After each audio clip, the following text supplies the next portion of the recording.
The platform 1.0 पर आप सभी प्रतिभागियों का स्वागत है।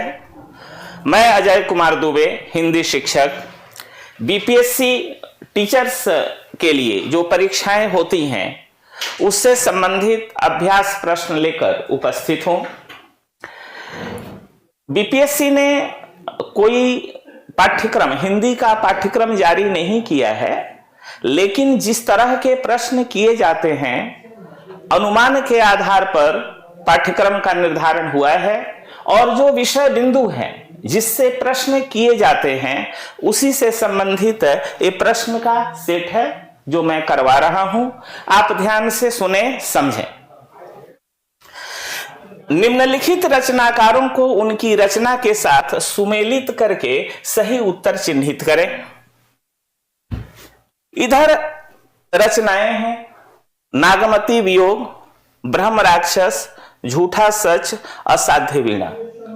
तो किस रचना के कौन कवि हैं, लेखक हैं, यह ध्यान देना है।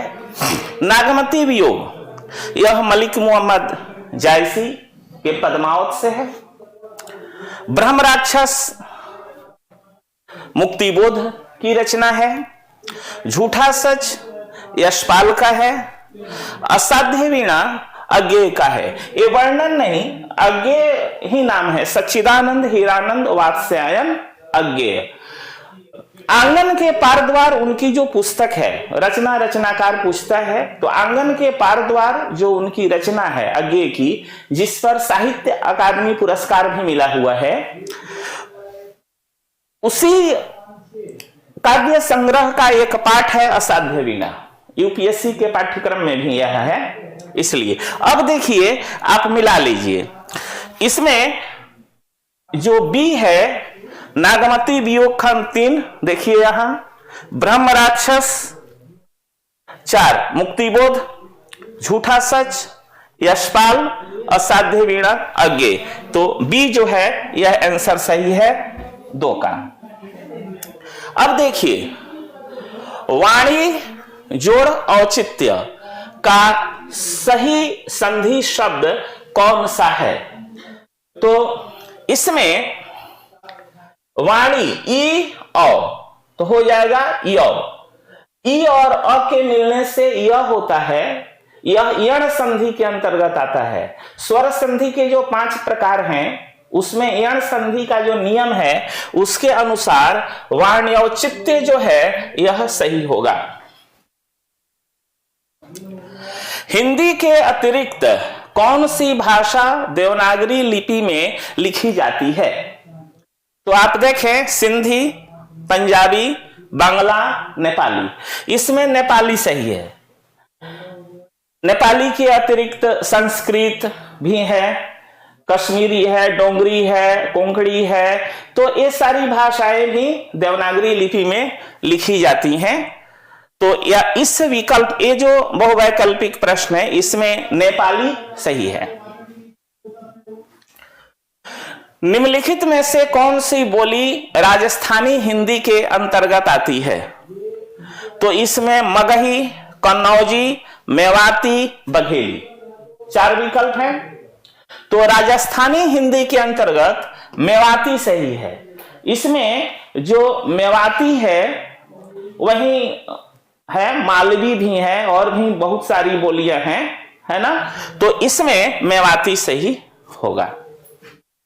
आगे देखें, निम्नलिखित में से कौन सा रस विभत्स का विरोधी है? भयानक, वीर, श्रृंगार, करुण।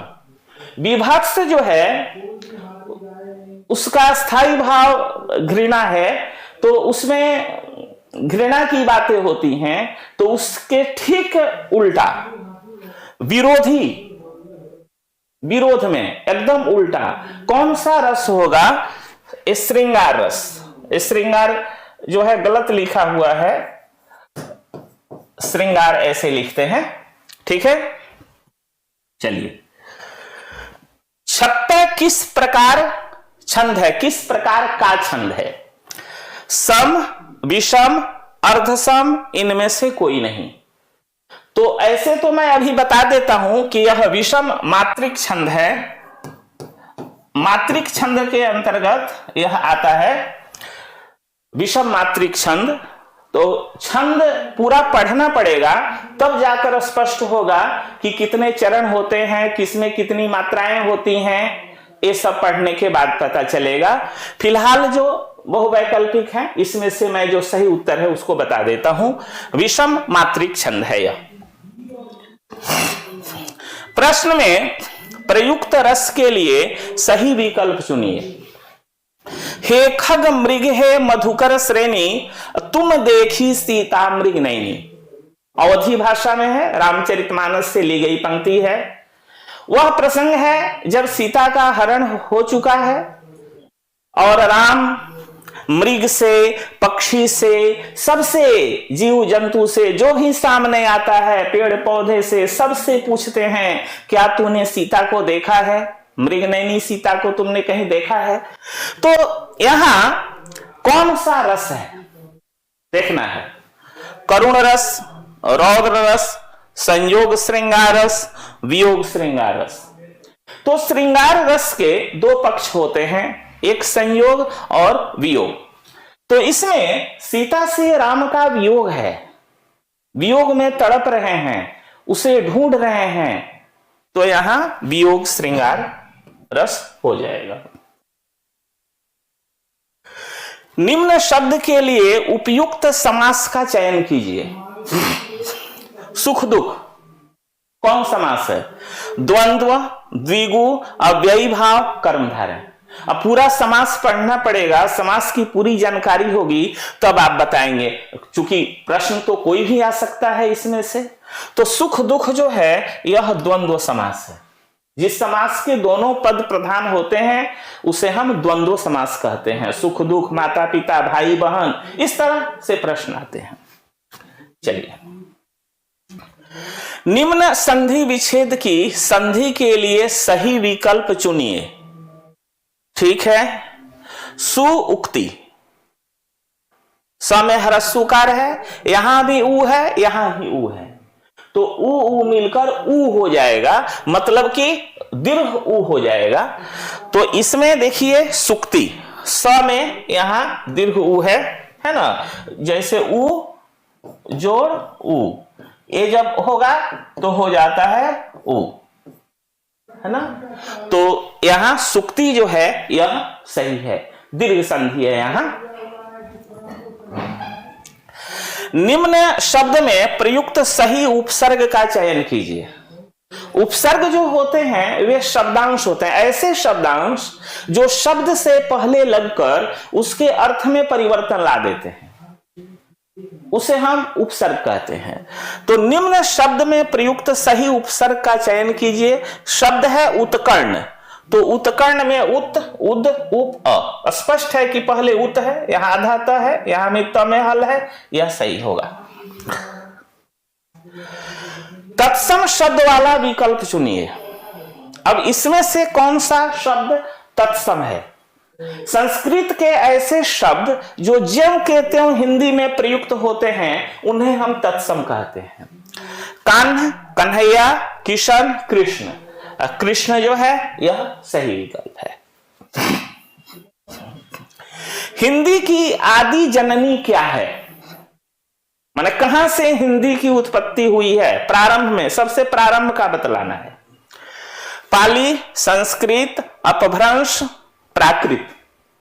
तो संस्कृत है, संस्कृत के बाद पाली, पाली से अपभ्रंश, अवहट्ठ, खड़ी बोली हिंदी, उसके बाद जो है यह आया है।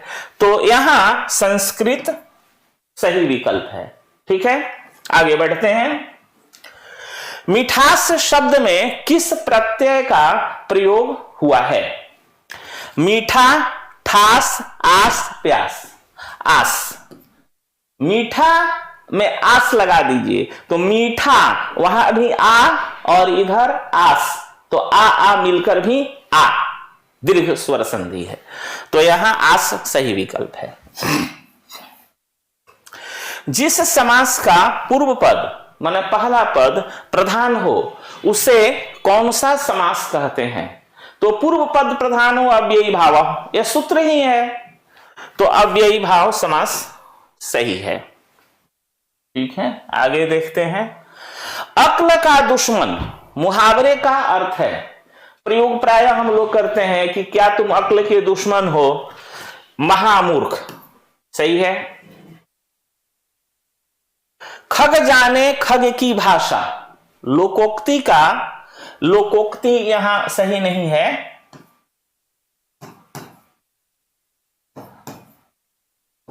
लोकोक्ति कहावत भी इसे कहते हैं।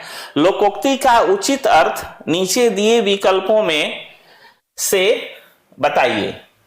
ठीक है, पक्षियों की तरह बोलना, पक्षियों की भाषा न जानना, पक्षी अपनी भाषा स्वयं समझते हैं, समान प्रवृत्ति वाले लोग एक दूसरे को सराहते हैं, यही विकल्प सही है। खग जाने खग की भाषा। दिए गए विकल्पों में से निर्गुण भक्ति काव्य के प्रमुख कवि कौन हैं?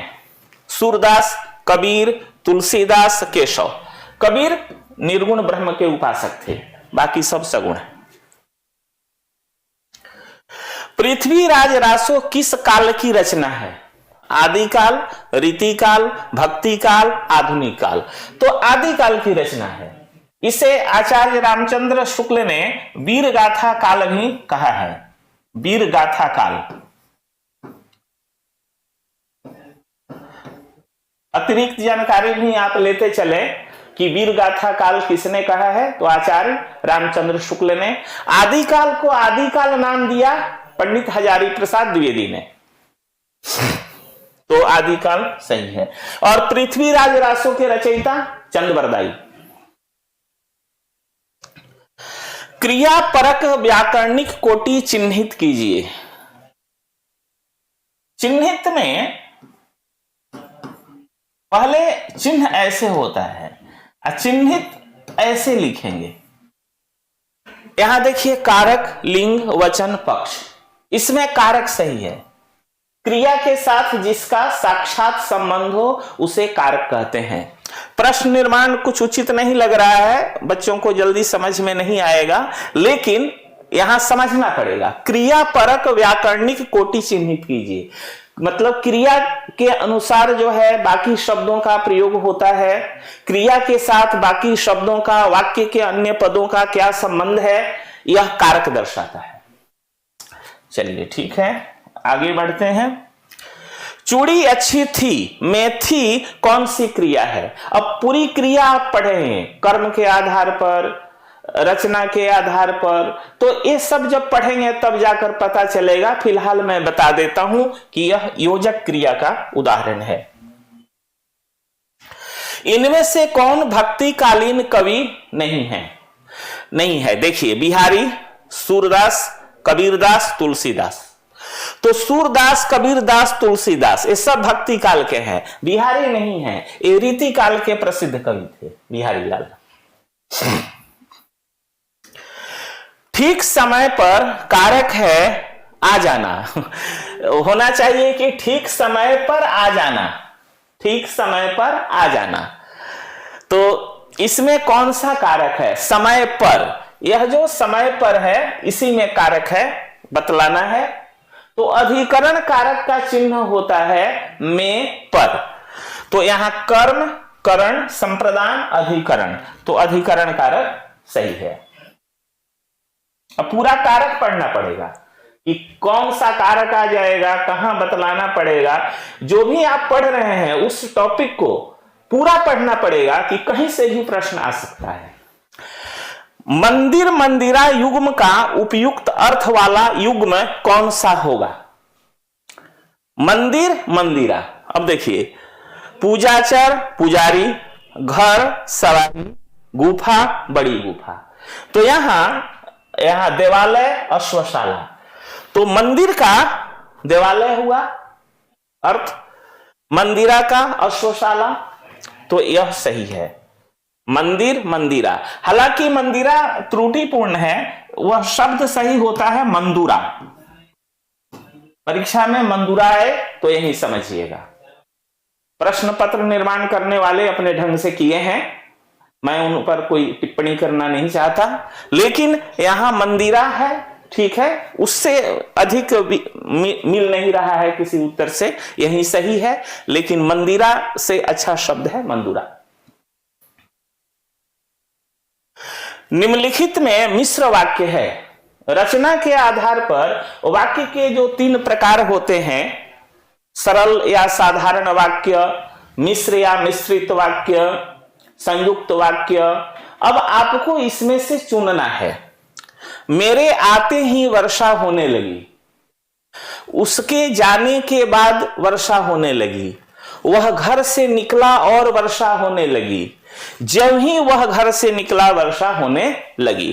तो यह जो वाक्य है यह मिश्र वाक्य है। आगे देखते हैं। रिक्त स्थान हेतु दिए गए विकल्पों में उचित विकल्प चुनिए।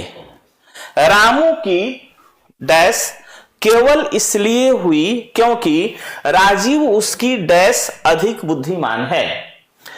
शब्द है अपेक्षा उपेक्षा। अब इसमें से वहां लगा करके आप देखिए कि कौन सा सेट कर रहा है।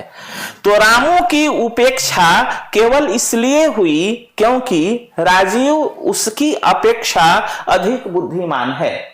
तो यहां उपेक्षा अपेक्षा, उपेक्षा अपेक्षा इसमें है, हाँ ठीक है, ये सही है।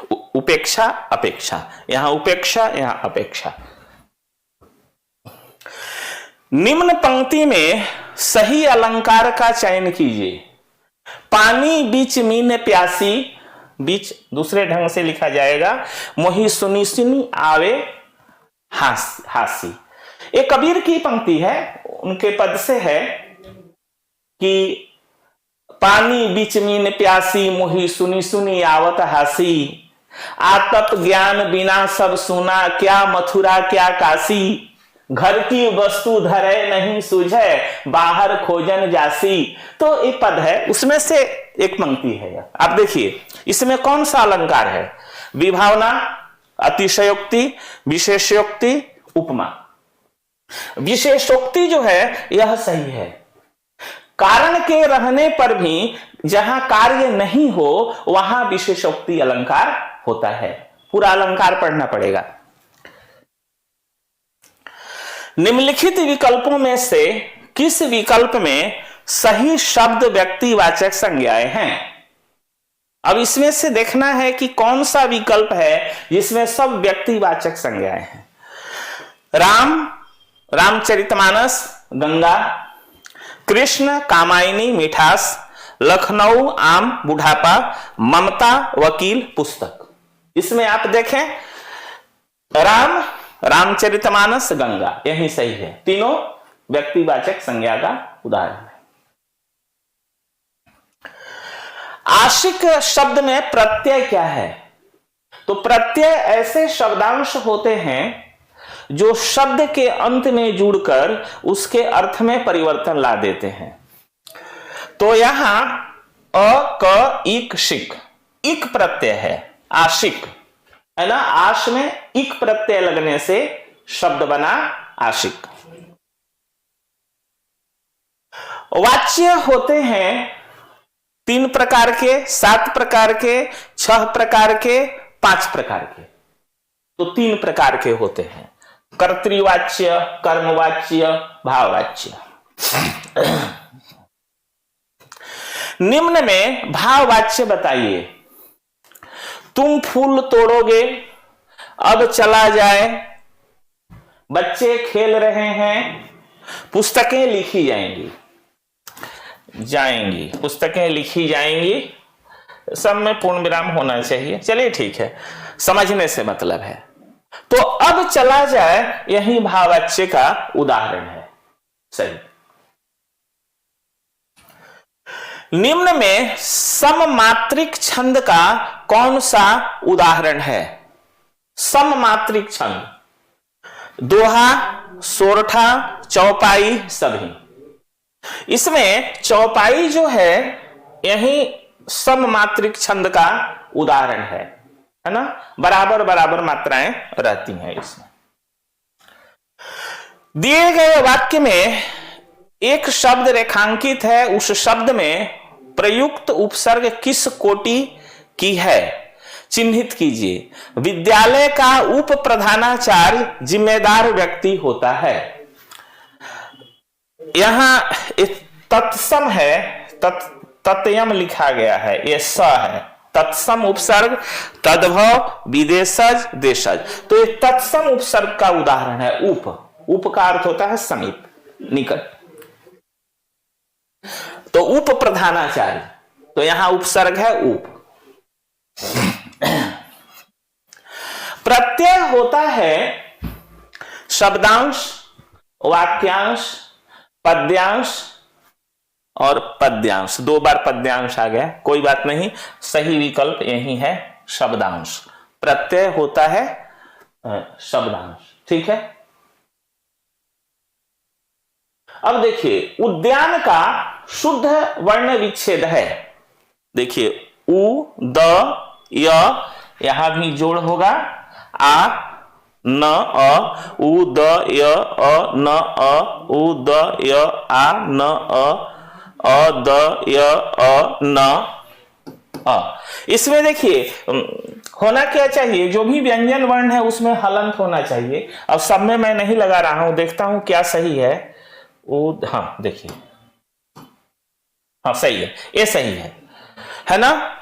उ, द में हल दिए, जोड़ य, जोड़ आ, तो उद्यान। उद्यान ऐसे लिखते हैं, देखिए उद्यान जो प्राचीन रूप है उसके अंतर्गत ऐसे उद्यान लिखाता है। इसमें दया संयुक्त है, ठीक है। अब देखिए सही विकल्प पर निशान लगा दिया गया। निम्न में से किस धातु से भाषा बनी है?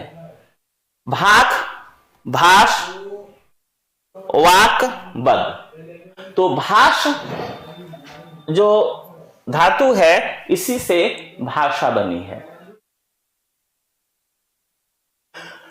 धातुष्मा में प्रयुक्त संधि है अयादि, गुण, दीर्घ, यण। तो धातुष्मा जो है इसमें उ जोड़ उ से उ बना है ना। तो यहां तू देखिए धातु जोड़ उष्मा ऐसे लिखेंगे, धातु जोड़ उष्मा, तब जाकर के बनेगा धातुष्मा। इसमें उ मिलकर दीर्घ हो जाना दीर्घ संधि का उदाहरण है। यहां दीर्घ संधि है, यह सही है। विशेषण और विशेष्य के योग से कौन सा समास बनता है? विशेषण और विशेष्य के योग से कौन सा समास बनता है? समास की परिभाषा ही है कि जिस समास का पूर्व पद विशेषण हो उसे कर्मधारय समास कहते हैं। इसमें उपमेय उपमान भी होता है, तो यहां कर्मधारय समास सही है। देखिए खड़ी बोली निकली है पूर्वी हिंदी से, पश्चिमी हिंदी से, बिहारी हिंदी से, राजस्थानी हिंदी से। तो पश्चिमी हिंदी जो है यह सही विकल्प है। मध्य स्वर कहते हैं उ को, ई को, ई को, अ को। असही विकल्प है। जिह्वा के मध्य से इसका उच्चारण होता है, वहां पर जोर पड़ता है। तो अ जो है मध्य स्वर है। र, म, का, मृ, प्र, म के ऊपर एक कोई नहीं, ये र म, तो पहले र आएगा। तो जैसे आप लिखते हैं कर्म,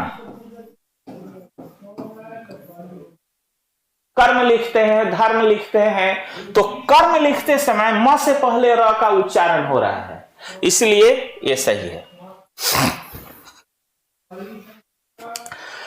प्र में पूर्ण वर्ण है, प, र दोनों कोई नहीं।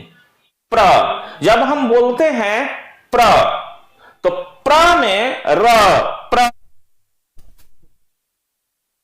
र है। देखिए आगे, निम्नलिखित में से कौन प्रेमचंद की एक रचना है? पंच परमेश्वर, उसने कहा था ताई ठेस। इसमें पंच परमेश्वर जो है बहुत चर्चित कहानी है, 1916 में इसकी रचना हुई है ना। प्रेमचंद इसके लेखक हैं। हिंदी कथा साहित्य में सर्वाधिक प्रसिद्ध कहानीकार कौन है? चतुरसेन शास्त्री, सुदर्शन, जयशंकर प्रसाद, प्रेमचंद। तो प्रेमचंद को उपन्यास सम्राट भी कहा जाता है, महान कथाकार कहा जाता है, कलम का सिपाही कहा जाता है, कलम का मजदूर कहा जाता है। तो सर्वाधिक प्रसिद्ध कहानीकार प्रेमचंद माने जाते हैं। मानसरोवर जो 8 भागों में है, लगभग 300 कहानियां हैं उसमें, और भी गुप्तधन भाग 1 भाग 2 में है। तो बहुत सारी कहानियां हैं इनकी। देखें आगे, निम्नलिखित में किसने रीति काल को श्रृंगार काल कहा है? किसने? हजारी प्रसाद द्विवेदी, भगीरथ मिश्र, रामचंद्र शुक्ल और विश्वनाथ मिश्र। इसमें विश्वनाथ मिश्र ने रीति काल को श्रृंगार काल कहा। इनका पूरा नाम पंडित विश्वनाथ प्रसाद मिश्र है ना। यहां केवल विश्वनाथ मिश्र लिखा हुआ है, यही सही विकल्प है। आधुनिक युग की मीरा मानी जाती है महादेवी वर्मा, चंद्रमुखी, सुभद्रा कुमारी चौहान, इनमें से कोई नहीं। महादेवी वर्मा का उपनाम है आधुनिक मीरा, आधुनिक युग की मीरा। तो महादेवी वर्मा सही है। छायावाद की प्रसिद्ध कवित्री महादेवी वर्मा। निराला को कैसा कवि माना जाता है? अवसरवादी, क्रांतिकारी, पलायनवादी और भाग्यवादी। इनमें से कौन सही होगा? तो निराला क्रांतिकारी कवि माने जाते हैं, है ना। बादल राग जो इनकी कविता है, बादल गरजो घेर घेर घोर गगन धरा धरो बादल गरजो, तो इसमें क्रांति का संदेश छिपा हुआ है। और भी बहुत सारी कविताएं हैं निराला की, तो निराला क्रांतिकारी कवि माने जाते हैं। संत काव्य और सूफी काव्य में असमान तत्व है, माने असमान तत्व, जहां समानता नहीं है। संत काव्य और सूफी काव्य में समानता जहां नहीं है उसकी बात की जा रही है। सामंत विरोध, प्रबंध शैली, मानवीय समता, निर्गुणोपासना। इसमें असमान तत्व जो है वह प्रबंध शैली में मिलता है ना। बाकी सब में, तीनों में समानता ही है। उपन्यास सम्राट किसकी उपाधि है? पहले ही इसकी चर्चा मैंने कर दी कि किसे कहा जाता है। जयशंकर प्रसाद, सुदर्शन, अमृतलाल नागर, प्रेमचंद। तो प्रेमचंद को उपन्यास सम्राट कहा जाता है, यह सही होगा। विश्वामित्र की तपस्या किसने भंग की? द्रौपदी, मेनका, उर्वशी, इनमें से कोई नहीं। देखिए साहित्य का कैसा कैसा प्रश्न है। अप्सरा का शाप एक उपन्यास है यशपाल का। बहुत सारे उपन्यास हैं, लेकिन अप्सरा का शाप जब आप पढ़ेंगे तो उसमें पता चलेगा, है ना, कि विश्वामित्र की तपस्या मेनका ने भंग की थी और उन्हीं दोनों के संयोग से शकुंतला जन्म ली थी, जिसका परिणय हुआ था, प्रणय और फिर परिणय दुष्यंत के साथ। जिसका पुत्र भरत था, जिस भरत के नाम पर अपने देश का नाम भारत पड़ा। तो मेनका थी। महादेवी वर्मा को कौन सा पुरस्कार मिला? पद्म भूषण, ज्ञानपीठ, पद्म विभूषण, भारत रत्न। तो महादेवी वर्मा को ज्ञानपीठ पुरस्कार मिला था यामा पर। ठीक है, ज्ञानपीठ पुरस्कार मिला था। निम्नलिखित में से कौन छायावादी कवि नहीं है? भारत भूषण अग्रवाल छायावादी कवि हैं। निम्नलिखित में से कौन छायावादी कवि हैं? भारत भूषण अग्रवाल, तुलसीदास, सुमित्रानंदन पंत, नागार्जुन। तो इसमें से सुमित्रानंदन पंत सही होगा। पंत, निराला, प्रसाद, वर्मा, माने प्रसाद, निराला, पंत, वर्मा, ऐसे क्रम है। तो जयशंकर प्रसाद, प्रसाद से जयशंकर प्रसाद, निराला से सूर्यकांत त्रिपाठी निराला, पंत से सुमित्रानंदन पंत और वर्मा से महादेवी वर्मा का बोध होता है। तो सुमित्रानंदन पंत छायावादी कवि हैं। निराला द्वारा ललित गीतों का संग्रह कौन सा है? गीत मुंब, गीतावली, गीतिका, अणिमा। तो गीतिका जो है यह ललित गीतों का संग्रह है, गीतिका। निम्नलिखित में कौन कौंडे नहीं है? कौंडे शब्द सही नहीं है, कौनते, कौनते, कौनते अर्थात कुंती पुत्र। जैसे अर्जुन को कौनते कहा गया, युधिष्ठिर को कहा गया, भीम को कहा गया। नकुल कौनते नहीं थे। इनकी माता का नाम था माद्री। ये कुंती से नहीं थे। नकुल और सहदेव जुड़वा भाई थे, महाभारत में ऐसा प्रसंग है, और इनकी माता का नाम माद्री था। तो नकुल जो है यह सही विकल्प होगा। लेखन में वाग वैदग्ध का क्या, वाग वैदग्ध का क्या आशय है? भाषा की प्रभाव उत्पादकता, भाषा की प्रभाव उत्पादकता, देखिए, पात्रों का चरित्र चित्रण, रचना की विषय वस्तु पर विशेष आकर्षण, अभिव्यक्ति की प्रभाव उत्पादकता। इसमें दो लगभग मिल रहा है, भाषा की प्रभाव उत्पादकता और अभिव्यक्ति की प्रभाव उत्पादकता।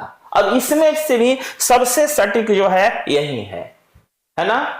जैसे हम कुछ बोल रहे हैं, किसी से बातचीत कर रहे हैं, किसी विषय पर चर्चा हो रही है, तो हमारी अभिव्यक्ति कैसी है उसी पर निर्भर करता है कि सामने वाला क्या समझ रहा है, कितना समझ रहा है। यह सब अभिव्यक्ति कौशल के अंतर्गत आता है।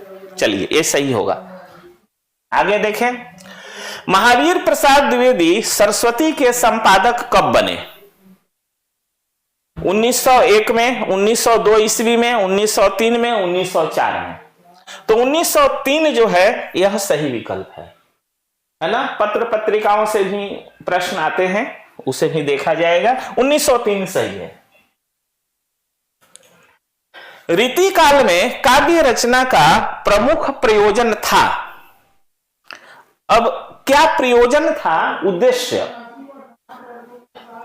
तो क्या प्रयोजन था? देखिए, पांडित्य और ज्ञान का प्रदर्शन करना, लोक मंगल की साधना करना, जनता का मनोरंजन करना, काव्य को कला के रूप में प्रतिष्ठित करना। तो रीति काल में, क्योंकि रीति काल को अलंकृत काल भी कहा गया है, तो काव्य को कला के रूप में प्रतिष्ठित करना यह सही विकल्प होगा। अब देखिए, भूषण का वास्तविक नाम था। तो जो भूषण थे रीति काल के, जो शिवाजी की वीरता का वर्णन किए, छत्रसाल की वीरता का वर्णन किए, या भुज भुज गेस की वै संगनी भुजंगनी सी खेदी खेदी खाती दीह दारुण दलन के।